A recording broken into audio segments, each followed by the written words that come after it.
ಆತ್ಮೀಯ ವಿದ್ಯಾರ್ಥಿಗಳೇ, ನಿಮಗೆ ರಾಷ್ಟ್ರಮ್ ಇನ್ಸ್ಟಿಟ್ಯೂಟ್ ಧಾರವಾಡ ಸಂಸ್ಥೆಗೆ ಹಾರ್ದಿಕವಾದ ಸ್ವಾಗತವನ್ನು ಕೊಡ್ತೇನೆ ಮತ್ತು ಭಾರತದ ಇತಿಹಾಸದ ಕುರಿತು ಒಂದು ಕಿರು ಪರಿಚಯವನ್ನು ನಾನೀಗ ನಿಮಗೆ ಮಾಡಿಕೊಡ್ಲಿದ್ದೇನೆ.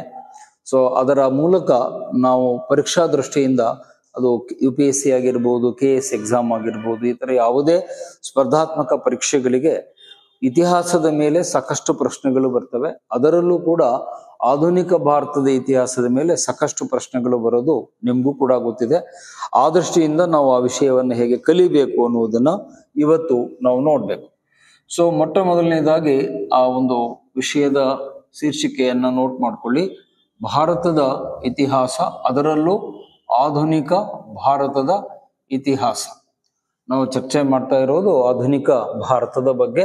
ಸೊ ಇಲ್ಲಿ ಅವಧಿ ಆರಂಭ ಆಗೋದು 1498ರಿಂದ 1947ರವರೆಗೆ, ಅಂದ್ರೆ ಹೆಚ್ಚು ಕಡಿಮೆ 4 ಶತಮಾನ ಅಂತ ಹೇಳ್ತೀವಿ. 15ನೇ ಶತಮಾನದಿಂದ 20ನೇ ಶತಮಾನದ ಅರ್ಧ ಭಾಗದವರೆಗೆ ನಮ್ಮ ಚರ್ಚೆ ಬರುತ್ತೆ. ಸೊ ಇಲ್ಲಿ ಪ್ರಮುಖವಾದಂತ ವಿಷಯಗಳು, ಟಾಪಿಕ್ ಅನ್ನ ನಾವು ಮೊದಲು ಲಿಸ್ಟ್ ಮಾಡ್ಕೊಂಬೋಣ. ಯಾವ ವಿಷಯಗಳ ಮೇಲೆ ಎಕ್ಸಾಮ್ನಲ್ಲಿ ಪ್ರಶ್ನೆಗಳು ಕೇಳ್ತಾನೆ ಅನ್ನುವಂಥದ್ದು. ಸೊ ಅದರಲ್ಲಿ ಮೊದಲ ಒಂದು ಟಾಪಿಕ್ ಅಥವಾ ಅಧ್ಯಾಯದಲ್ಲೇ ಬರೋದು ಭಾರತಕ್ಕೆ ಯುರೋಪಿಯನ್ನರ ಆಗಮನ ಅಂತ ಹೇಳ್ತೀವಿ. ಸೊ ನಮ್ಮ ಸಿಲೆಬಸ್ಸು ಆರಂಭ ಆಗೋದು ಅಲ್ಲಿಂದ. ಭಾರತಕ್ಕೆ ಯುರೋಪಿಯನ್ನರ ಆಗಮನ ಅಂದ್ರೆ ಭಾರತಕ್ಕೆ ಯುರೋಪ್ ದೇಶದಿಂದ ಕೆಲವರು ನಮ್ಮ ದೇಶಕ್ಕೆ ಬರ್ತಾರೆ. ಅವ್ರು ಯಾರು, ಯಾಕೆ ಬಂದ್ರು, ಹೇಗೆ ಬಂದ್ರು, ಅವು 3 ವಿಷಯಗಳನ್ನ ಅಲ್ಲಿ ತಿಳ್ಕೊಳ್ಬೇಕು. ಸೊ ಯಾರು ಅನ್ನೋದಕ್ಕೆ ಒಂದು ಕೋಡ್ ವರ್ಡ್ ಅನ್ನ ನೋಟ್ ಮಾಡ್ಕೊಳ್ಳಿ. ನಮ್ಮ ದೇಶಕ್ಕೆ ಯಾರು ಬಂದ್ರು ಅಂತ ಗೊತ್ತಾಗ್ಬೇಕು. ಪೋರ್ಚುಗೀಸರು, ಡಚ್ಚರು, ಬ್ರಿಟಿಷರು, ಫ್ರೆಂಚರು, ಈ 4 ದೇಶದವರು ಪ್ರಮುಖವಾಗಿ ನಮ್ಮ ದೇಶಕ್ಕೆ ಬರ್ತಾರೆ. ಅದರಲ್ಲಿ ಮೊದಲಿಗೆ ಬಂದವರು ಪೋರ್ಚುಗೀಸರು, ಆ ನಂತರ ನೆದರ್ಲ್ಯಾಂಡ್ ಇಂದ ಡಚ್ಚರು ಬರ್ತಾರೆ, ಇಂಗ್ಲೆಂಡ್ ಇಂದ ಬ್ರಿಟಿಷರು ಬರ್ತಾರೆ, ಫ್ರಾನ್ಸ್ ಇಂದ ಫ್ರೆಂಚರು ಬರ್ತಾರೆ. ಆದ್ರೆ ಅವರಲ್ಲಿ ಅಂತಿಮವಾಗಿ ಯಶಸ್ವಿಯಾಗಿ ಸಾಮ್ರಾಜ್ಯ ಕಟ್ಟಿದ್ಯಾರು ಅಂದ್ರೆ ಬ್ರಿಟಿಷರು. ಆಮೇಲೆ ಅದರ ವಿವರಗಳನ್ನ ನಾವು ನೋಡ್ತೇವೆ. ಸೊ ಈ ಯುರೋಪಿಯನ್ನರು ಭಾರತಕ್ಕೆ ಬರ್ಲಿಕ್ಕೆ ಹಲವಾರು ಕಾರಣಗಳಿವೆ. ವಾಣಿಜ್ಯ ಕಾರಣಗಳಿವೆ, ರಾಜಕೀಯ ಕಾರಣಗಳಿವೆ, ಆರ್ಥಿಕ ಕಾರಣಗಳಿವೆ, ಧಾರ್ಮಿಕ ಕಾರಣಗಳಿವೆ. ಸೊ ಅವುಗಳ ಬಗ್ಗೆ ಆನಂತರದಲ್ಲಿ ವಿವರವಾಗಿ ನಾವು ನೋಡ್ಬೇಕು. ಮತ್ತು ಅವರು ಭಾರತಕ್ಕೆ ಬರಬೇಕಾದಾಗ ಒಂದು ದೊಡ್ಡ ಸವಾಲು ಅವರಿಗೆ ಎದುರಾಗುತ್ತೆ. ಯಾಕಂದ್ರೆ ಭೂಮಾರ್ಗವನ್ನ ಒಟ್ಟೋಮಾನ್ ಟರ್ಕರು ಅದನ್ನ ಬಂದ್ ಮಾಡಿರ್ತಾರೆ. 1453ರಲ್ಲಿ ಆ ಒಂದು ಕಾನ್ಸ್ಟಾಂಟಿನೋಪಲ್ ನಗರವನ್ನ ಅವರು ಯುದ್ಧದಲ್ಲಿ ಗೆದ್ದಾದ್ಮೇಲೆ ಆ ಭೂಮಾರ್ಗ ಇವರ ಪಾಲಿಗೆ ಮುಚ್ಚಿ ಹೋಗುತ್ತೆ. ಆವಾಗ ಯುರೋಪಿಯನ್ನರು ಏನ್ ಮಾಡ್ತಾರೆ, ಜಲಮಾರ್ಗದ ಮೂಲಕ, ಸಮುದ್ರದ ಮೂಲಕ ನಾವು ಭಾರತಕ್ಕೆ ಬಂದು ವ್ಯಾಪಾರವನ್ನ ಮಾಡಬೇಕು ಅಂತ ಅಲ್ಲಿ ಅನೇಕ ಸಾಹಸಿಗಳು ಬರ್ತಾರೆ. ಅನೇಕ ಜನ ಸಾಹಸಿಗಳು ಆ ಪ್ರಯತ್ನ ಮಾಡ್ತಾರೆ. ಅದರಲ್ಲಿ ಯಶಸ್ವಿಯಾದಂತಹ ವ್ಯಕ್ತಿ ವಾಸ್ಕೋ ಡ ಗಾಮ. ವಾಸ್ಕೋ ಡ ಗಾಮ 1498ರಲ್ಲಿ ಭಾರತದ ಕಲ್ಲಿಕೋಟೆಗೆ ಅವನು ಯಶಸ್ವಿಯಾಗಿ ಬಂದು ತಲುಪ್ತಾನೆ. ಕಲ್ಲಿಕೋಟೆಗೆ ಬಂದು ತಲುಪ್ತಾನೆ. ಅಲ್ಲಿಂದ ಮುಂದೆ ಈ ವ್ಯಾಪಾರ ವಾಣಿಜ್ಯಗಳು ಸಮುದ್ರದ ಮೂಲಕ ನಡೀತವೆ. ಬಟ್ ಅವನಿಗಿಂತ ಮುಂಚೆ ಕೆಲವರು ಪ್ರಯತ್ನ ಮಾಡ್ತಾರೆ, ಅವರು ಅದರಲ್ಲಿ ಸಫಲ ಆಗಲ್ಲ. ಫಾರ್ ಎಕ್ಸಾಂಪಲ್, ಕೊಲಂಬಸ್ ಅನ್ನೋ ವ್ಯಕ್ತಿ ಪ್ರಯತ್ನ ಮಾಡ್ತಾನೆ, ಬಾರ್ಥಲೋಮಿಯೋ ಡಯಾಸ್ ಅಂತ ಬರ್ತಾನೆ, ಅಮೆರಿಗೋ ವೆಸ್ಪುಸಿ ಅಂತ ಬರ್ತಾರೆ, ಇನ್ನೂ ಅನೇಕ ಜನ ಸಾಹಸಿಗರು ಬರ್ತಾರೆ. ಬಟ್ ಅವರು ಭಾರತದವರೆಗೆ ಬರ್ಲಿಕ್ಕೆ ಆಗ್ಲಿಲ್ಲ. ಅವರು ಬೇರೆ ಮಾರ್ಗದಲ್ಲೇ ಹೊರಟು ಹೋದ್ರು. ಅಂದ್ರೆ ಪೂರ್ವಕ್ಕೆ ಬರೋದರ ಬದಲಾಗಿ ಪಶ್ಚಿಮದ ಕಡೆಗೆ ಹೋಗಿದ್ರಿಂದ ಅವರಿಗೆ ಭಾರತ ತಲುಪಲಿಕ್ಕೆ ಆಗ್ಲಿಲ್ಲ ಅನ್ನುವಂಥದ್ದು. ಆಮೇಲೆ ಮುಂದೆ ಅವರು ಭಾರತಕ್ಕೆ ಬರ್ತಾರೆ. ಬಂದ್ಮೇಲೆ ವ್ಯಾಪಾರ ವಾಣಿಜ್ಯ ಆದ್ಮೇಲೆ ಅದರಲ್ಲಿ ಬ್ರಿಟಿಷರು ತಮ್ಮ ಸಾಮ್ರಾಜ್ಯ ಸ್ಥಾಪನೆಗೆ ಮುಂದಾಗ್ತಾರೆ. ಅದರಲ್ಲಿ ಅವರು ಹೇಗೆ ಸಫಲರಾದರು ಅನ್ನೋದು ನಾವು 2ನೆಯ ಅಧ್ಯಾಯದಲ್ಲಿ ನೋಡ್ಬೇಕು. ಬ್ರಿಟಿಷ್ ಸಾಮ್ರಾಜ್ಯದ ಸ್ಥಾಪನೆ ಮತ್ತು ಉದಯ ಅಂತ ಹೇಳ್ತೀವಿ. ಬ್ರಿಟಿಷರು ತಮ್ಮ ಸಾಮ್ರಾಜ್ಯವನ್ನ ಸ್ಥಾಪನೆ ಮಾಡ್ತಾರೆ. ಅದಕ್ಕೆ ಹೆಚ್ಚು ಕಡಿಮೆ 150 ವರ್ಷಗಳ ಅವಧಿಯನ್ನ ತೆಗೆದುಕೊಳ್ತಾರೆ. 150 ವರ್ಷ ಅಂತ ನಾನು ಯಾಕೆ ಹೇಳ್ತೀನಿ ಅಂದ್ರೆ, 1600ಕ್ಕೆ ಬ್ರಿಟಿಷರು ಭಾರತಕ್ಕೆ ಬಂದ್ರೆ 1757ಕ್ಕೆ ಅವರ ಸಾಮ್ರಾಜ್ಯ ಸ್ಥಾಪನೆ ಆಗುತ್ತೆ. ಅಂದ್ರೆ ನಿಮಗಲ್ಲೇ ಅಂಡರ್ಸ್ಟ್ಯಾಂಡ್ ಆಗ್ಬೇಕು, 157 ವರ್ಷ ಟೈಮ್ ತಗೊಳ್ತಾರೆ. ಅವರು ಭಾರತಕ್ಕೆ ಬಂದಾಗ ಕ್ರಿಸ್ತಶಕ 1600, ಪ್ಲಾಸಿಕ್ ಅದನ್ನ ಮಾಡಿದಾಗ 1757. 157 ವರ್ಷಗಳ ಸತತ ಪ್ರಯತ್ನದಿಂದ ಬ್ರಿಟಿಷರು ತಮ್ಮ ಸಾಮ್ರಾಜ್ಯವನ್ನು ಕಟ್ತಾರೆ. ಇಲ್ಲಿ ವಿಶೇಷವಾಗಿ ನಾವು ಫೋಕಸ್ ಮಾಡೋದು ಯುದ್ಧಗಳ ಮೇಲೆ. ಅನೇಕ ಯುದ್ಧಗಳ ಬಗ್ಗೆ ನಾವಲ್ಲಿ ಚರ್ಚೆ ಮಾಡ್ತೀವಿ. ಅದರಲ್ಲೂ ವಿಶೇಷವಾಗಿ ಕರ್ನಾಟಕ ಯುದ್ಧಗಳು, ಕರ್ನಾಟಕ ಯುದ್ಧ 1, 2 ಮತ್ತು 3, ಮತ್ತೆ ಪ್ಲಾಸಿ ಕದನ 1757, ಆಮೇಲೆ ಬಕ್ಸಾರ್ ಕದನ 1764. ಈ ಯುದ್ಧಗಳ ಮೂಲಕ ಬ್ರಿಟಿಷರು ತಮ್ಮ ಸಾಮ್ರಾಜ್ಯವನ್ನ ಸ್ಥಾಪನೆ ಮಾಡ್ತಾರೆ. ಅದು ಬಹಳ ಇಂಟ್ರೆಸ್ಟಿಂಗ್ ಆದಂತ ಒಂದು ಕಥೆ.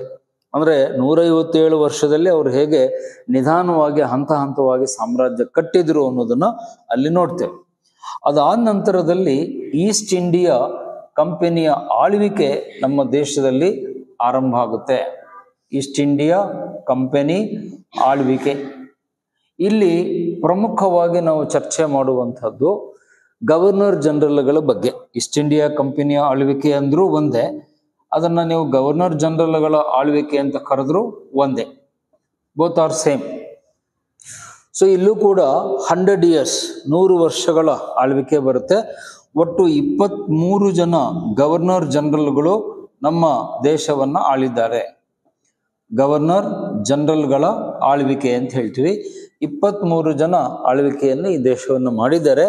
ಆದರೆ ನಾವು ಎಕ್ಸಾಮ್ ದೃಷ್ಟಿಯಿಂದ ಕೇವಲ 4 ಜನರ ಬಗ್ಗೆ ಮಾತ್ರ ನಮಗೆ ತರಗತಿಯಲ್ಲಿ ಚರ್ಚೆ ಮಾಡ್ತೀವಿ. ಮತ್ತೆ ಪರೀಕ್ಷೆಗೂ ಕೂಡ ಅವರೇ ಮುಖ್ಯವಾಗಿ ಬರುವಂತಹದ್ದು. ಒಂದು ಲಾರ್ಡ್ ಕಾರ್ನ್ವಾಲಿಸ್, ವೆಲ್ಲೆಸ್ಲಿ, ಬೆಂಟಿಂಗ್ ಮತ್ತು ಡಾಲ್ಹೌಸಿ. ಈ 4 ಜನರನ್ನು ನೀವು ಸರಿಯಾಗಿ ನೆನ್ಪಿಟ್ಕೋಬೇಕು. ನೀವು ಕ್ವಶನ್ ಪೇಪರ್ ನೋಡಿದ್ರೆ ಇವರುಗಳ ಮೇಲೇನೆ ಹೆಚ್ಚು ಪ್ರಶ್ನೆ ಬರುತ್ತೆ. ಲಾರ್ಡ್ ಕಾರ್ನ್ವಾಲಿಸನ ಕಾಲದಲ್ಲಿ ಆರ್ಥಿಕವಾದ ಸುಧಾರಣೆ ಬದಲಾವಣೆಗಳಾಗ್ತವೆ, ಜಮೀನ್ದಾರಿ ಪದ್ಧತಿ ಬರುತ್ತೆ, ನ್ಯಾಯಾಂಗ ಸುಧಾರಣೆಯಾಗುತ್ತೆ, ಮತ್ತು ಎಲ್ಲಕ್ಕಿಂತ ಮುಖ್ಯವಾಗಿ ನಿಮಗೆ ವಿದ್ಯಾರ್ಥಿಗಳಿಗೆ ಸಿವಿಲ್ ಸರ್ವಿಸ್, ನಾಗರಿಕ ಸೇವೆಯನ್ನ ಮಾಡಿ ಭಾರತೀಯರನ್ನ ಈಸ್ಟ್ ಇಂಡಿಯಾ ಕಂಪನಿಯ ನೌಕರಿಗೆ ತೆಗೆದುಕೊಳ್ಳೋದನ್ನ ಸ್ಟಾರ್ಟ್ ಮಾಡಿದ್ದು ಕಾರ್ನ್ವಾಲಿಸ್. ಹಾಗಾಗಿ ಅವನಿಗೆ father of civil service in India ಎನ್ನುವ ಬಿರುದು ಕೂಡ ಇದೆ. ಆಮೇಲೆ ವೆಲ್ಲೆಸ್ಲಿಯ ಬಗ್ಗೆ ಓದ್ತೀವಿ. ಅವನು ಸೈನಿಕ ಒಂದು ವ್ಯವಸ್ಥೆಯ ಮೂಲಕ ಸೈನಿಕ ಶಕ್ತಿಯನ್ನ ಸಾಮ್ರಾಜ್ಯಕ್ಕೆ ತುಂಬುತ್ತಾನೆ. ಅದು ಅವನು ಫೇಮಸ್ ಆಗಿದ್ದು ಯಾವುದಕ್ಕಾಗಿ ಅಂದ್ರೆ ಸಹಾಯಕ ಸೈನ್ಯ ಪದ್ಧತಿಯನ್ನ ಜಾರಿಗೆ ತಂದಿದ್ದು ಲಾರ್ಡ್ ವೆಲ್ಲೆಸ್ಲಿ. ಆ ಮೂಲಕ ನಮ್ಮ ದೇಶದ ಅನೇಕ ರಾಜರು ಮಹಾರಾಜರುಗಳು ಆ ಒಪ್ಪಂದಕ್ಕೆ ಸಹಿ ಮಾಡಿ ತಮ್ಮ ಸುರಕ್ಷತೆಗಾಗಿ ಬ್ರಿಟಿಷರ ಗುಲಾಮಗಿರಿಗೆ ಅವರು ಮುಂದಾಗ್ತಾರೆ. ಅದರ ಪರಿಣಾಮ ಏನು ಅಂತ ನೋಡ್ಬೇಕು. ಆನಂತರ ಬರೋದು ಬೆಂಟಿಂಗ್. ಬೆಂಟಿಂಕನ ಕಾಲದ ವಿಶೇಷತೆ ಏನು ಅಂದ್ರೆ ಒಂದು ಸಾಂಸ್ಕೃತಿಕವಾದ ಬದಲಾವಣೆ. ನಮ್ಮ ದೇಶದ ಸಂಸ್ಕೃತಿಯನ್ನು ಬದಲಾಯಿಸಿದ್ಯಾರು ಅಂದ್ರೆ ಲಾರ್ಡ್ ವಿಲಿಯಂ ಬೆಂಟಿಂಕ್ ಅಂತ ಹೇಳ್ತೀವಿ. ಅದಕ್ಕೆ ಕಾರಣ ಏನು ಅಂದ್ರೆ ಅವನು ತಮ್ಮ ಭಾಷೆಯನ್ನ ನಮ್ಮ ಜನರಿಗೆ ಪರಿಚಯಿಸಿದ. ಇಂಗ್ಲಿಷ್ ಭಾಷೆಯನ್ನ 1829ರಲ್ಲಿ ಪರಿಚಯಿಸ್ತಾನೆ. ಅಲ್ಲಿಂದ ನಮ್ಮ ದೇಶ ಏನಾಗುತ್ತೆ, ಪಾಶ್ಚಾತ್ಯೀಕರಣದ ಕಡೆಗೆ ನಾವು ಹೋಗ್ತೇವೆ. ಅದನ್ನ R.C. ಮುಜುಮ್ದಾರ್ ಅನ್ನುವ ಇತಿಹಾಸಕಾರರು ಹೇಳ್ತಾರೆ, ಭಾರತ ಇದ್ದಿದ್ದು ಇಂಡಿಯಾ ಆಯ್ತು ಅಂತ ಹೇಳ್ತಾರೆ. ಭಾರತ ಅನ್ನೋದು ನಮ್ಮ ಪ್ರಾಚೀನ ಒಂದು ಗುರುತು, ಆದರೆ ಇಂಡಿಯಾ ಅನ್ನೋದು ಬ್ರಿಟಿಷರು ಈ ದೇಶಕ್ಕೆ ಇಟ್ಟ ಹೆಸರು. ಸೊ ಭಾರತ ಇದ್ದಿದ್ದು ಇಂಡಿಯಾ ಆಯಿತು ಅಂತ ಹೇಳ್ತಾರೆ. ಅದು ಸಾಧ್ಯವಾಗಿದ್ದು ಬೆಂಟಿಂಕನ ಕಾಲದಲ್ಲಿ. ಮತ್ತು ನಮ್ಮ ಜನ ಪಾಶ್ಚಾತ್ಯರ ಚಿಂತನೆಗಳು, ಅವರ ವೇಷಭೂಷಣ, ಅವರ ಆಹಾರ ವಿಹಾರ, ಅವರ ಆಚಾರ ನಡೆ ನುಡಿ ಎಲ್ಲವನ್ನ ನಾವು ಕಲೀಲಿಕ್ಕೆ ಸ್ಟಾರ್ಟ್ ಮಾಡ್ತೀವಿ. ಆ ಪಾಶ್ಚಾತ್ಯೀಕರಣದ ಬದಲಾವಣೆ ನಮ್ಮ ದೇಶದಲ್ಲಿ ಸ್ಟಾರ್ಟ್ ಆಗಿದ್ದು ಬೆಂಟಿಂಕನ ಕಾಲದಲ್ಲಿ. ಅದಕ್ಕೆ ಅವನನ್ನ ಸಾಂಸ್ಕೃತಿಕ ಒಂದು ಪಿತಾಮಹ, ಪರಿವರ್ತನಾಕಾರ ಅಂತ ಹೇಳ್ತೀವಿ. ಇನ್ನು ಕೊನೆಯಲ್ಲಿ ಬರೋದು ಡಾಲ್ಹೌಸಿ. ಡಾಲ್ಹೌಸಿಯ ಕಾಲದಲ್ಲಿ ಏನಾಗುತ್ತೆ ಅಂದ್ರೆ ಮೂಲ ಸೌಕರ್ಯಗಳನ್ನು ಈ ದೇಶದಲ್ಲಿ ಕೊಡ್ತಾನೆ. ನಿಮ್ಗೆಲ್ಲ ಗೊತ್ತಿದೆ, ಆವಾಗ ಭಾರತದಲ್ಲಿ ಸಾರಿಗೆ ಮತ್ತು ಸಂಪರ್ಕ ಸಾಧನಗಳು ಇರಲಿಲ್ಲ, ಓಡಾಡ್ಲಿಕ್ಕೆ ಜನಗಳಿಗೆ ವಾಹನಗಳಿರ್ಲಿಲ್ಲ, ಕಮ್ಯುನಿಕೇಶನ್, ಒಬ್ಬರು ಇನ್ನೊಬ್ಬರನ್ನ ಸಂಪರ್ಕ ಮಾಡಲಿಕ್ಕೆ ಯಾವುದೇ ಸೌಕರ್ಯಗಳಿರ್ಲಿಲ್ಲ. ಅಂತಹ ಕಾಲಘಟ್ಟದಲ್ಲಿ ಡಾಲ್ಹೌಸಿ ಏನ್ ಮಾಡ್ತಾನೆ, ರೈಲ್ವೆ ಜಾಲವನ್ನ ಭಾರತದಲ್ಲಿ ಜಾರಿಗೆ ತರ್ತಾನೆ 1853. ಮತ್ತೆ PWD ಇಲಾಖೆಯನ್ನ ಜಾರಿಗೆ ತಂದು ದೇಶದಾದ್ಯಂತ ರಸ್ತೆಗಳು, ಕಟ್ಟಡಗಳು, ಸೇತುವೆಗಳು, ಸರ್ಕಾರಿ ಕಟ್ಟಡಗಳು, ಆಸ್ಪತ್ರೆಗಳು ಇತ್ಯಾದಿ ಕಟ್ಟಡಗಳನ್ನ, ಮತ್ತೆ ಕೆನಾಲ್ಗಳು, ಅತಿ ಮುಖ್ಯವಾಗಿ ಕೃಷಿಗೆ ಹೆಲ್ಪ್ ಆಗುವಂತಹ ನಾಲೆಗಳು ಅಥವಾ ಕಾಲುವೆಗಳನ್ನು ಕಟ್ಟಿಸಿದ್ದು ಯಾರು ಅಂದ್ರೆ ಡಾಲ್ಹೌಸಿ ಅಂತೇಳಿ. ಅದನ್ನ ನಾವು ಇವತ್ತಿಗೂ ಮರೆಯುವುದಕ್ಕೆ ಸಾಧ್ಯವೇ ಇಲ್ಲ. ಅದ್ರ ಜೊತೆಗೆ ಸಂಪರ್ಕಕ್ಕಾಗಿ ಅವನೇನ್ ಮಾಡ್ತಾನೆ, ಈ ಟೆಲಿಫೋನ್ ಮತ್ತು ಪೋಸ್ಟ್ ಆಫೀಸ್ಗಳನ್ನು ಆರಂಭಿಸ್ತಾನೆ. ಅಂಚೆ ಕಚೇರಿ ಮತ್ತು ತಂತಿ ಕಚೇರಿಗಳನ್ನು ಈ ದೇಶದಲ್ಲಿ ಆರಂಭಿಸಿದ್ದೇ ಡಾಲ್ಹೌಸಿ ಅಂತ ಹೇಳ್ತೀವಿ. ಹಾಗಾಗಿ ಅವನಿಗೆ ಸಂಪರ್ಕ ಕ್ರಾಂತಿಯ ಹರಿಕಾರ ಅಂತ ಹೇಳ್ತೀವಿ, ಅಂಚೆ ಕಚೇರಿಗಳ ಪಿತಾಮಹ ಅಂತ ಹೇಳ್ತೀವಿ. ಮತ್ತು ನಮ್ಮ ದೇಶದಲ್ಲಿ ಮೊದಲ ಪೋಸ್ಟಲ್ ಸ್ಟ್ಯಾಂಪ್, ಅಂಚೆ ಚೀಟಿಯನ್ನು ಪ್ರಿಂಟ್ ಮಾಡಿ ಅದನ್ನು ಜಾರಿಗೆ ತಂದಿದ್ದು ಕೂಡ ಡಾಲ್ಹೌಸಿ ಅಂತ ಹೇಳ್ತೀವಿ. ಸೊ ಹಾಗಾಗಿ ಈ 4 ಜನರ ಕಾಲದಲ್ಲಿ ಪ್ರಮುಖವಾದ ಬದಲಾವಣೆಗಳು ಈ ದೇಶದಲ್ಲಿ ಆಗ್ತವೆ. ಅದೇನು ಅನ್ನೋದನ್ನ ಈ ಈಸ್ಟ್ ಇಂಡಿಯಾ ಕಂಪನಿಯ ಆಳ್ವಿಕೆಯಲ್ಲಿ ನೋಡ್ಬೇಕು. ಅದಾದ ನಂತರದಲ್ಲಿ ಒಂದು ದೊಡ್ಡ ಮಹತ್ತರವಾದ ಘಟನೆ ನಮ್ಮ ದೇಶದಲ್ಲಿ ನಡೆಯುತ್ತೆ. ಅದನ್ನ ಸಿಪಾಯಿ ದಂಗೆ ಅಂತ ಹೇಳ್ತೀವಿ. ಬಹಳ ದೊಡ್ಡ ಪ್ರಮಾಣದ ಒಂದು ಘಟನೆ. ಅದಕ್ಕೆ ಸಿಪಾಯಿ ದಂಗೆ ಅಂತ ಯಾಕೆ ಕರೀತಾರೆ ಅಂದ್ರೆ ಸೈನಿಕರಿಂದ ಅದು ಆರಂಭ ಆಗುತ್ತೆ. ಸಿಪಾಯಿ ಅಂದ್ರೆ ಸೈನಿಕ ಅಂತ. ಮಂಗಲ್ ಪಾಂಡೆ ಅನ್ನುವಂತಹ ಒಬ್ಬ ಯೋಧ ಬಂಗಾಳದ ಬ್ಯಾರಕ್ಪುರ್ನಲ್ಲಿ ಮಾರ್ಚ್ 29, 1857 ತನ್ನ ಮೇಲಾಧಿಕಾರಿಯನ್ನ ಗುಂಡಿಟ್ಟು ಸಾಯಿಸ್ತಾನೆ. ಮೇಜರ್ ಹಡ್ಸನ್ ಅನ್ನುವ ಅಧಿಕಾರಿಯನ್ನ ಗುಂಡಿಟ್ಟು ಸಾಯಿಸ್ತಾನೆ. ಕಾರಣ ಏನಪ್ಪಾ, ಯಾಕೆ ಅವನ್ಸರ್ ಹಾಗೆ ಮಾಡಿದ ಅಂದ್ರೆ ಹೊಸ ಬಗೆಯ ರೈಫಲ್ಗಳನ್ನ ಬ್ರಿಟಿಷರು ಜಾರಿಗೆ ತಂದಿದ್ರು. ಆ ರೈಫಲ್ಲಿನ ಬುಲೆಟ್ಗಳೇನಿದ್ವು, ಕಾಡತೂಸುಗಳು, ಅದರ ಮೇಲ್ಭಾಗದಲ್ಲಿ ಪ್ರಾಣಿಯ ಕೊಬ್ಬನ್ನ ಹಚ್ಚಿದ್ರು ಅನ್ನುವ ಒಂದು ಸುದ್ದಿ ವದಂತಿಯಲ್ಲಿ ಬರುತ್ತೆ. ಅದು ಹಿಂದೂಗಳಿಗೆ ಏನ್ ಹೇಳಿದ್ರು ಅಂದ್ರೆ ಆಕಳ ಕೊಬ್ಬನ್ನು ಹಚ್ಚಿದ್ದಾರೆ ಅಂತ, ಮುಸ್ಲಿಂ ಸೈನಿಕರಿಗೆ ಹಂದಿಯ ಕೊಬ್ಬನ್ನು ಹಚ್ಚಿದ್ದಾರೆ ಎನ್ನುವ ಸುದ್ದಿ ಬಂದಿದ್ರಿಂದ ಅವರ ಧಾರ್ಮಿಕ ಭಾವನೆಗಳು ಕೆರಳಿ ಅವ್ರೇನ್ ಮಾಡ್ತಾರೆ, ದಂಗೆಗೆ ಮುಂದಾಗ್ತಾರೆ. ಆನಂತರ ಅನೇಕ ರಾಜರು ಮಹಾರಾಜರುಗಳೆಲ್ಲ ಅದರಲ್ಲಿ ಸೇರ್ತಾರೆ. ಮೊಘಲ್ ಚಕ್ರವರ್ತಿ ಬಹದ್ದೂರ್ ಶಾ ಜಫರ್ ಬರ್ತಾನೆ, ಝಾನ್ಸಿ ರಾಣಿ ಲಕ್ಷ್ಮೀಬಾಯಿ ಅದರಲ್ಲಿ ಬರ್ತಾಳೆ, ಪೇಶ್ವಾ ನಾನಾ ಸಾಹೇಬ್ ಅದರಲ್ಲಿ ಹೋರಾಟ ಮಾಡ್ತಾನೆ, ಮತ್ತು ಬುಡಕಟ್ಟ ಜನಾಂಗದ ನಾಯಕ ಕಾನ್ಪುರ್ನಲ್ಲಿ ಇದ್ದ ತಾಂತಿಯಾ ಟೋಪೆ ಅಂತ ಅವನು ಆ ದಂಗೆಯಲ್ಲಿ ಬರ್ತಾನೆ. ಮತ್ತೆ ತುಂಬಾ ಏಜ್ ಆದಂತ ಒಬ್ಬ ಜಮೀನ್ದಾರ, 90 ವರ್ಷ ಆದಂತ ಒಬ್ಬ ಜಮೀನ್ದಾರ ಕನ್ವರ್ ಸಿಂಗ್ ಅಂತ ಬಿಹಾರದ ಜಗದೀಶ್ಪುರಲ್ಲಿ ಬಹಳ ದೊಡ್ಡ ಹೋರಾಟವನ್ನ ಬ್ರಿಟಿಷರ ವಿರುದ್ಧ ಮಾಡ್ತಾನೆ. ಸೊ ಈ ಎಲ್ಲ ರಾಜವಂಶಗಳು ಕೂಡ ಇದರಲ್ಲಿ ಸೇರ್ಕೊಂಡು ದಂಗೆಯನ್ನ ಮಾಡ್ತಾರೆ. ಆದರೆ ಅಂತಿಮವಾಗಿ ಆ ದಂಗೆ ವಿಫಲವಾಗುತ್ತೆ, ಸಕ್ಸಸ್ಫುಲ್ ಆಗಲ್ಲ. ಅದಕ್ಕೆ ಕಾರಣಗಳೇನು ಅಂತ ನಾವು ಅಲ್ಲಿ ಚರ್ಚೆ ಮಾಡಬೇಕು. ಮತ್ತೆ ಬ್ರಿಟಿಷ್ ಅಧಿಕಾರಿಗಳು ತುಂಬಾ ಸಮರ್ಥರಾಗಿದ್ದರಿಂದ ನಮ್ಮ ಕ್ರಾಂತಿಯನ್ನ ಹತ್ತಿಕ್ತಾರೆ. ವಿಶೇಷವಾಗಿ general Nicholson, general Havelock, Colin Campbell, sir Hugh Rose ಮುಂತಾದ ಹಿರಿಯ ಬ್ರಿಟಿಷ್ ಅಧಿಕಾರಿಗಳು ಅವರು ಈ ಕ್ರಾಂತಿಯನ್ನ ಹತ್ತಿಕ್ತಾರೆ. ಅದಾದ ನಂತರ ನಮ್ಮ ದೇಶದಲ್ಲಿ ಈಸ್ಟ್ ಇಂಡಿಯಾ ಕಂಪನಿಯ ಆಳ್ವಿಕೆ ಮುಕ್ತಾಯಗೊಳ್ಳುತ್ತೆ. ಅದು ಆದ ನಂತರ ನೆಕ್ಸ್ಟ್ ನಾವು ಚರ್ಚೆಗೆ ತೆಗೆದುಕೊಳ್ಬೇಕಾಗಿದ್ದು ವೈಸ್ರಾಯ್ಗಳ ಆಳ್ವಿಕೆ. ಈ ದಂಗೆ ಆದ್ಮೇಲೆ ನಮ್ಮ ದೇಶವನ್ನ ಯಾರು ಆಳ್ತಾರೆ ಅಂದ್ರೆ ವೈಸ್ರಾಯ್ಗಳು ನಮ್ಮ ದೇಶವನ್ನ ಆಳ್ತಾರೆ. ಗವರ್ನರ್ ಜನರಲ್ ಅನ್ನುವ ಪದ ಬಳಕೆ ಇನ್ಮೇಲೆ ನಿಲ್ಲುತ್ತೆ. ವೈಸ್ರಾಯ್ಗಳ ಆಳ್ವಿಕೆ ಅಂತ ಹೇಳ್ತೀವಿ. ಇದು ಎಲ್ಲಿವರೆಗಾಗುತ್ತೆ ಅಂದ್ರೆ 58ರಿಂದ 47ರವರೆಗೆ, 1858ರಿಂದ 47ರವರೆಗೆ ಒಟ್ಟು 21 ಜನ ವೈಸ್ರಾಯ್ಗಳು ಭಾರತವನ್ನ ಆಳ್ತಾರೆ. ಅದರಲ್ಲಿ ನಾವು ಎಕ್ಸಾಮ್ ದೃಷ್ಟಿಯಿಂದ ಚರ್ಚೆ ಮಾಡುವುದು 3 ಜನರನ್ನು ಮಾತ್ರ. Lord Lytton, lord Ripon, lord Curzon. 3 ಜನ ನಿಮಗೆ ಎಕ್ಸಾಮ್ಗೆ IAS ಇರ್ಲಿ KS ಇರ್ಲಿ ಹೆಚ್ಚು ಪ್ರಶ್ನೆಗಳು ಬರೋದು ಈ 3 ಜನರ ಮೇಲೆ. ಲಾರ್ಡ್ ಲಿಟ್ಟನ್, ಲಾರ್ಡ್ ರಿಪ್ಪನ್ ಮತ್ತು ಲಾರ್ಡ್ ಕರ್ಜನ್ ಅವರ ಬಗ್ಗೆ ಚರ್ಚೆ ಮಾಡ್ತೀವಿ. ಇಲ್ಲಿ ಇವರೇ ಯಾಕೆ ಸರ್, ಈ 3 ಜನರನ್ನೇ ಯಾಕೆ ಓದ್ಬೇಕು ಅಂದ್ರೆ ಇವನು ಅತಿ ಕೆಟ್ಟ ಆಡಳಿತವನ್ನ ಕೆಟ್ಟ ಆಡಳಿತ ಕೊಟ್ಟವನು ಯಾರು ಅಂದ್ರೆ ಲಾರ್ಡ್ ಲಿಟ್ಟನ್. ಭಾರತೀಯರಿಗೆ ತುಂಬಾ ಒಳ್ಳೆಯದನ್ನ ಮಾಡಿದ್ದು ಯಾರು ಅಂದ್ರೆ ಲಾರ್ಡ್ ರಿಪ್ಪನ್. ಮತ್ತು ಇವೆರಡರ ಮಿಶ್ರಣ, ಒಳ್ಳೆಯದು ಕೆಟ್ಟದ್ದು ಎರಡೂ ಮಿಕ್ಸ್ ಮಾಡಿದ್ದು ಆಡಳಿತ ಕೊಟ್ಟಿದ್ದು ಯಾರು ಅಂದ್ರೆ ಲಾರ್ಡ್ ಕರ್ಜನ್. ಹಾಗಾಗಿ ಆ 3 ಜನರನ್ನ ಸಾಂಕೇತಿಕವಾಗಿ ಓದ್ತೇವೆ. ಅವರ ಆಳ್ವಿಕೆ ಆದ್ಮೇಲೆ ದೆನ್ ಕೊನೆಯಲ್ಲಿ ನಮ್ಮ ಚರ್ಚೆಯ ಕೊನೆಯ ಹಂತದಲ್ಲಿ ಸ್ವಾತಂತ್ರ್ಯ ಚಳುವಳಿಯ ಬಗ್ಗೆ ನಾವಲ್ಲಿ ಓದ್ಬೇಕು. ಸೊ ಈ ಸ್ವಾತಂತ್ರ್ಯ ಚಳುವಳಿ ಏನಿದೆ ಇದನ್ನ 3 ಹಂತದಲ್ಲಿ ನಾವು ಚರ್ಚೆ ಮಾಡ್ತೀವಿ. ಸ್ವಾತಂತ್ರ್ಯ ಚಳುವಳಿಯನ್ನ 3 ಹಂತದಲ್ಲಿ ಮಾಡ್ತೀವಿ. ಮೊದಲನೇ ಹಂತವನ್ನ ಮಂದಗಾಮಿಗಳು ಅಂತ ಹೇಳ್ತೀವಿ. 2ನೇ ಹಂತವನ್ನ ತೀವ್ರಗಾಮಿಗಳು ಅಂತ ಕರಿತೀವಿ, ತೀವ್ರಗಾಮಿ ಹಂತ. 3ನೇದು ಮತ್ತು ಅಂತಿಮವಾಗಿ ಬರುವಂತಹದ್ದು ಗಾಂಧೀಜಿ ಯುಗ ಅಂತ ಹೇಳ್ತೀವಿ. ಸೊ ಇದು 1917 47ವರೆಗೆ, ಇದು 1905ರಿಂದ 15ರವರೆಗೆ 2ನೇ ಹಂತ.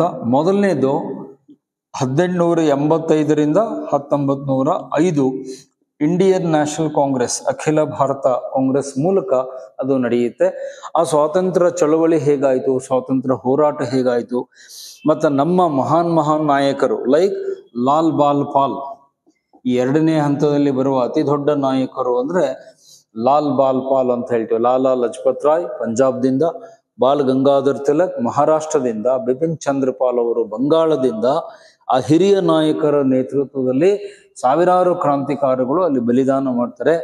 ಭಗತ್ ಸಿಂಗು, ರಾಜ್ಗುರು, ಸುಖದೇವ್, ಮದನ್ ಲಾಲ್ ಢಿಂಗ್ರಾ, ವೀರ್ ಸಾವರ್ಕರ್, ಚಂದ್ರಶೇಖರ್ ಆಜಾದ್, ರಾಮ್ ಪ್ರಸಾದ್, ಬಿಸ್ಮಿಲ್ಲಾ, ಇನ್ನೂ ಅನೇಕ ಕ್ರಾಂತಿಕಾರಿಗಳು ಹೋರಾಟ ಮಾಡ್ತಾರೆ. ಅವರ ಬಲಿದಾನ ಆಗುತ್ತೆ. ಮಂದಗಾಮಿಗಳು ಅಂತ ಹೇಳಿದಾಗ ಅಲ್ಲಿ ಹಿರಿಯ ಬುದ್ಧಿಜೀವಿಗಳು ಬರ್ತಾರೆ. ದಾದಾಬಾಯಿ ನವರೋಜಿ ಬರ್ತಾರೆ, ಗೋಪಾಲ್ ಕೃಷ್ಣ ಗೋಖಲೆ ಬರ್ತಾರೆ, SN ಬ್ಯಾನರ್ಜಿ ಬರ್ತಾರೆ, ನಿಮ್ಮ ಹಿಂದೂ ಪತ್ರಿಕೆಯ ಸ್ಥಾಪಕ ಜಿ ಸುಬ್ರಹ್ಮಣ್ಯಂ ಅಯ್ಯರ್ ಬರ್ತಾರೆ, ಮತ್ತೆ ಆಗಿನ ಕಾಲದ ದೊಡ್ಡ ಎಕನಾಮಿಸ್ಟ್ ಅನ್ಸ್ಕೊಂಡಿದ್ದಂಥ ವ್ಯಕ್ತಿ RC ದತ್, ರಮೇಶ್ ಚಂದ್ರ ದತ್ ಅಂತ ಆಗಿನ ಕಾಲದ ಎಕನಾಮಿಸ್ಟ್ ಅವರು, ಅವರೆಲ್ಲ ಮಂದಗಾಮಿಗಳಲ್ಲಿ ಬರ್ತಾರೆ. ಆದ್ರೆ ಈ ಎರಡೂ ಹಂತದಲ್ಲೂ ನಮಗೆ ಪೂರ್ತಿ ಯಶಸ್ಸು ಸಿಗಲ್ಲ. ಕೊನೆಗೆ ಮಹಾತ್ಮ ಗಾಂಧೀಜಿಯವರ ಆಗಮನ ಆಗುತ್ತೆ. ಅವರು ಸೌತ್ ಆಫ್ರಿಕಾದಿಂದ ಭಾರತಕ್ಕೆ ಬಂದ ಮೇಲೆ ನಮ್ಮ ದೇಶದ ಜನರನ್ನ ಸಂಘಟಿಸಿ, ಅವರಲ್ಲಿ ದೇಶಭಕ್ತಿಯನ್ನು ತುಂಬಿ, ಅವರಲ್ಲಿ ಒಗ್ಗಟ್ಟನ್ನು ಮೂಡಿಸಿ, ಗಾಂಧೀಜಿಯವರು ತಮ್ಮ ಎರಡು ಅದ್ಭುತವಾದ ಅಸ್ತ್ರಗಳು, ಅದು ಯಾವುದು ಅಂತ ನಿಮಗೂ ಎಲ್ರಿಗೂ ಗೊತ್ತಿದೆ, ಸತ್ಯ ಮತ್ತು ಅಹಿಂಸೆ. ಸತ್ಯ ಮತ್ತು ಅಹಿಂಸೆ ಎರಡೂ ವೆಪನ್ಗಳ ಮೂಲಕ ಇಡೀ ದೇಶವನ್ನ ಸಂಘಟಿಸಿ ಬ್ರಿಟಿಷರ ವಿರುದ್ಧ ಅದ್ಭುತವಾದ ಒಂದು ಹೋರಾಟವನ್ನು ಮಾಡಿ ಅಂತಿಮವಾಗಿ ನಮ್ಮ ದೇಶಕ್ಕೆ ಸ್ವಾತಂತ್ರ್ಯವನ್ನ ಅವರು ತಂದುಕೊಡ್ತಾರೆ. ಆ ಮೂಲಕ ಭಾರತದಲ್ಲಿ ಬ್ರಿಟಿಷರ ಆಳ್ವಿಕೆ ಕೊನೆಗೊಂಡು ಆಗಸ್ಟ್ 15, 47ಕ್ಕೆ ಮತ್ತೆ ನಮ್ಮ ದೇಶ ಸ್ವತಂತ್ರವಾಗುತ್ತೆ. ಅಲ್ಲಿಯವರೆಗೆ ನಾವು ಆ ಗಾಂಧೀಜಿ ಯುಗದ ಘಟನೆಗಳು, ಅಲ್ಲಿ ಅನೇಕ ಘಟನೆಗಳು ಬರ್ತವೆ. ತುಂಬಾ ಪ್ರಮುಖವಾದ ಘಟನೆಗಳು ಅಂದ್ರೆ ಚಂಪಾರಣ್ಯ ಸತ್ಯಾಗ್ರಹ, ಖೇಡಾ ಸತ್ಯಾಗ್ರಹ, ಆನಂತರ ಖಿಲಾಫತ್ ಚಳವಳಿ, ಅಸಹಕಾರ ಚಳವಳಿ, ಆಮೇಲೆ ಉಪ್ಪಿನ ಸತ್ಯಾಗ್ರಹ, ದಂಡಿ ಮಾರ್ಚು, ಆಮೇಲೆ ದುಂಡು ಮೇಜಿನ ಸಭೆ, ಲಂಡನ್ನಿಗೆ ಹೋಗ್ತಾರೆ.